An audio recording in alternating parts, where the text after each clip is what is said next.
శ్రీ గురుభ్యో నమః. శ్రీమాత్రే నమః. పాలసముద్రపుతనయని భార్గవి పంకజవాసిని పద్మనుతే మంజుల భాషిణి మంగళ తేజిని మృదు మధుభాషిణి మధురజతే రోగ నివారిణి కల్మషనాశిని సుస్వర రంజని మధురజతే జయ జయ హే వరలక్ష్మీదేవి మనసా శిరసా నమోస్తుతే. వరలక్ష్మీదేవికి చాలా ఇష్టమైనటువంటి పూజ శ్రావణ మాసంలో మహిళలు భక్తులు అందరూ ఆచరించేటటువంటి వరలక్ష్మీ వ్రతం.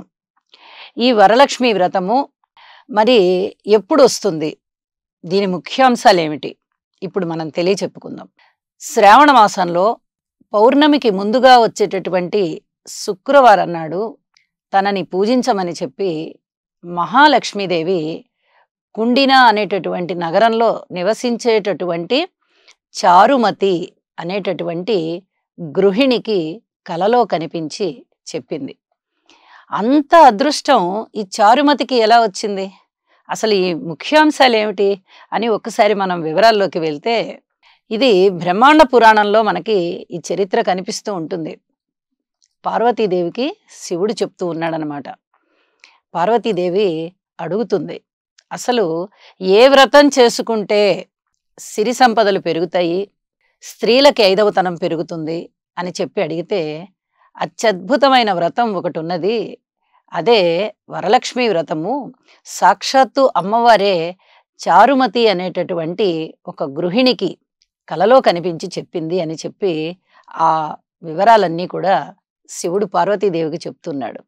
కుండిన నగరంలో చారుమతి అనేటటువంటి స్త్రీ తన యొక్క భర్తతోనూ అత్తమామలతోనూ కలిసి జీవిస్తూ ఎంతో గౌరవప్రదంగా అత్తమామల్ని చూసుకోవడము, ప్రేమానురాగాలతో ఉండడము, భర్తని చక్కగా సేవించుకోవడము, ఇంటిని పరిశుభ్రంగా ఉంచుకోవడము, ఎప్పుడూ నీతి నిజాయితీతో ప్రవర్తించడము ఇత్యాదివన్నీ చేస్తూ చాలా మంచి కోడలిగా మంచి భార్యగా పేరు తెచ్చుకుంది.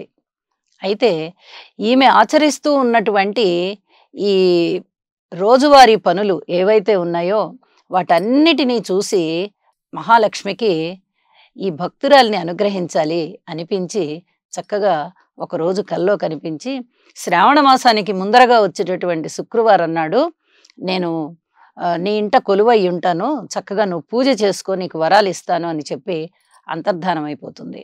అయితే మరి ఇది నిజమా కళ అనేటటువంటి సందిగ్ధావస్థలో ఉన్నటువంటి చారుమతికి నిద్ర మేల్కాంచి చూడంగానే నాలుగు పక్కల ఆ గదిలో నాలుగు పక్కల కూడా బంగారపు రాసులు కనిపిస్తాయి. ఇదేమిటి బంగారు నాణ్యాలు బంగారపు రాసులు కనిపిస్తున్నాయి, అయితే నాకు మహాలక్ష్మి అనుగ్రహం కలిగింది, నాకు వచ్చినటువంటి స్వప్నము నిజమైనదేనని చెప్పి తన భర్తకి చెప్పి తన అత్తమామలకి చెప్పి చాలా సంబరపడుతుంది.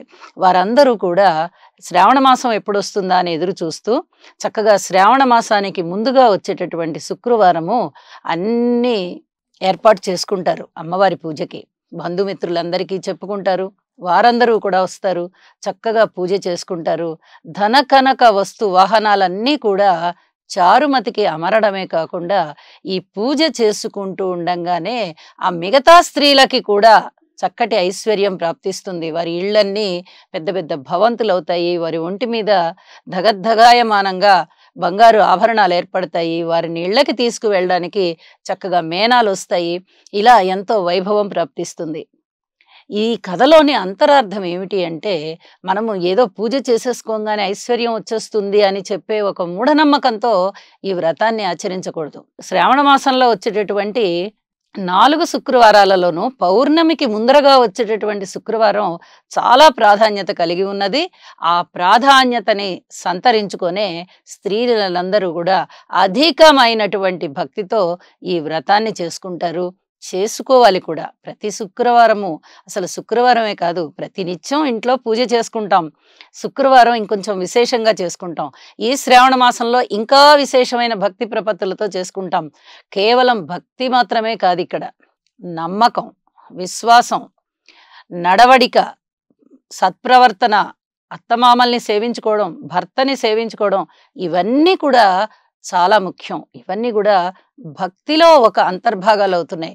భగవంతుని మీద భక్తి ఉండడమే కాదు, మన ఇంట్లో ఉన్నటువంటి కుటుంబ సభ్యులు ఎవరైతే ఉన్నారో, మన ఇంటికి పెద్దలు ఎవరైతే ఉన్నారో వారందరినీ కూడా చాలా భక్తి ప్రపత్తులతో సేవించుకోవాలి, గౌరవంగా సేవించుకోవాలి. ముఖ్యంగా భర్త యొక్క మాటని అనుసరిస్తూ ఆచరిస్తూ వెళ్ళాలి. పాతివ్రత్య ధర్మాలన్నిటినీ పాటించాలి. ఇలా ఉంటేనే అమ్మవారు చక్కగా కరుణిస్తుంది అని చెప్పేటటువంటి కథ ఇది. ఈ కథలో అంతరార్థం ఇదంతా ఉంది. ఇవన్నీ వదిలేసి కేవలం వ్రతాన్ని మేము ఆచరించుకుంటామండి, మాకు ఐశ్వర్యం వచ్చేస్తుందా అంటే అది ఇంకా ఆ ప్రశ్నకి సమాధానం ఉండదు. కాబట్టి ఈ శ్రావణ మాసంలో మనకి చారుమతికి ఇలా నిజంగా జరిగింది అని చెప్పి మనము ఈ బ్రహ్మాండ పురాణం ద్వారా తెలుసుకుంటున్నాం. కాబట్టి మనము కూడా ఆ విధంగా ఆచరించుకోవాలి. ఇది ప్రధానంగా ఉండవలసినటువంటి లక్షణం. ఆ తదుపరి చక్కగా ఈ పూజ అంతా ఆచరించుకుని ఈ నోము అంతా అయిన తర్వాత ఆ పూజ చేయించినటువంటి బ్రహ్మగారికి చక్కగా భక్తి ప్రపత్తులతో తాంబూలం ఇచ్చి తదుపరి భర్తకి అత్తమామలకి నమస్కారం చేసి ఆశీస్సులు తీసుకుని అందరూ బంధుమిత్రులందరూ కూడా భోజనాలు చేస్తారు. ఒక విందు 10 మందితో కలిసి తీసుకోవడం అనేది కూడా చాలా సత్సంప్రదాయం. ఇలాంటి ఎన్నో సంప్రదాయాలు ఇందులో ఉన్నాయి. అలాగే అమ్మవారికి వాయనం ఇవ్వడము, ముత్తైదువులకి కూడా వాయనం ఇవ్వడము, ఇవన్నీ కూడా అమ్మవారి రూపంగా మనము ప్రతి ముత్తైదుని కూడా భావిస్తూ చక్కగా పసుపు కుంకుమలు పంచుకోవడము, ఇవన్నీ కూడా చాలా సంతృప్తినిచ్చేటటువంటి విషయాలు. అలాగే సాక్షాత్తు అమ్మవారి రూపంతో మనం ఇస్తున్నాము అని చెప్పి మనం చక్కగా మిగతా వారికి కూడా ఈ దక్షిణ తాంబూలాదులతో కూడినటువంటి వాయనాన్ని ఇస్తాము. ఇవన్నీ కూడా ఈ మనకి వీటిట్లలో అంతరార్థం ఉంటుంది. ఏ కథ అయినా, ఏ నోమైనా, ఏ వ్రతమైనా, ఏ పూజ అయినా, ఏది చేసుకుంటున్నా కూడా దాని లోపల ఒక అంతరార్థం. ఆ అంతరార్థం ఏమిటి అంటే భక్తి ప్రధానంగా ఉండడం ఒక్కటే కాదు, ఐకమత్యం ప్రధానం. 10 మందితో కలిసి మెలిసి ఉండడం ప్రధానము. ఒకళ్ళనొకళ్ళు ఇచ్చి పుచ్చుకోవడం ప్రధానము.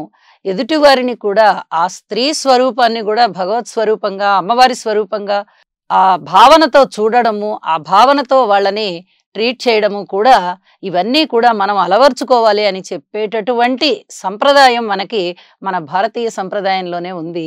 ఈ సంప్రదాయం మనకి ఈ పురాణాల ద్వారా మనం నేర్చుకుంటున్నటువంటి, తెలుసుకున్నటువంటి ఈ కథల ద్వారానే మనము తెలియజెప్పుకుంటున్నాము, అలాగే ప్రవర్తించుకుంటున్నాము అని కూడా తెలియజేస్తూ పద్మాసనే పద్మకరే సర్వలోకైక పూజితే నారాయణ ప్రియే దేవి సుప్రీత భవ సర్వదా, ఇలాంటి అనేక మంగళప్రదమైన స్తోత్రాలతో అమ్మవారిని పూజించుకుని తగు రీతిగా అమ్మవారు చారుమతికి ఎందుకు ఇంత ఆశీర్వచనం ఇచ్చింది అనేటటువంటి అర్థాన్ని కూడా మనం తెలుసుకుని భర్తని, అత్తమామలని, ఇతర పెద్దలని, అలాగే తల్లిదండ్రుల్ని అందరినీ కూడా సత్ప్రవర్తనతో ఇంట నడయాడుతూ వారందరినీ కూడా చక్కగా గౌరవించుకుంటూ ఉన్నట్లయితే ప్రతి ఇల్లు కూడా లక్ష్మీ నిలయమే అని తెలియచెప్పేటటువంటి ఈ వరలక్ష్మీ వ్రత కథ యొక్క ముఖ్యోద్దేశాన్ని గ్రహించుకొని మన మహిళలందరూ కూడా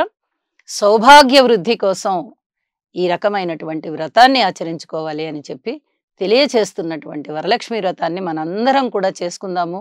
అమ్మవారి ఆశీస్సులు పొందుదాము. నమస్కారం.